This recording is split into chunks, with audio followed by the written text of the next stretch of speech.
जानते हो शादीशुदा औरतों के कान खाली नहीं रहने चाहिए।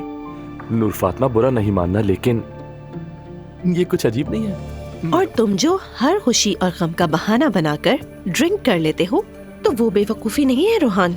ठीक है, मैं समझ गया तुम्हारी बात। मैं आपके लिए बहुत खुश हूँ, पता है ना आपको। मुझे बहुत अच्छा लगता है कि आप एक ऐसे शख्स के साथ हैं जो आपकी कदर करता है, आपसे मोहब्बत करता है। कब तक भागती रहोगी मुझसे?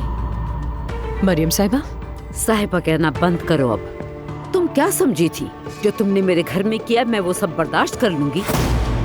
आपकी बीवी ने मेरे घर पर छापा मारा है। क्या? जी हाँ, ऐसा ही है। आते ही वो मुझ पर चीखने चिल्लाने लगी और मेरी बेइज्जती की और मेरे कैरेक्टर के बारे में पता नहीं क्या क्या बातें करने लगी। मैंने आपसे अपने जज्बात का इजहार किया था, लेकिन इसका मतलब ये नहीं कि हमारे दरमियान कुछ हो सकता है। क्या मतलब आपका? अल्लाह, मैंने ये सब कुछ कैसे सोच लिया आखिर? वो मरियम बिल्कुल ठीक कहती थी, मैं बिल्कुल बेवकूफ हूँ। घर में कोई आया हुआ है क्या?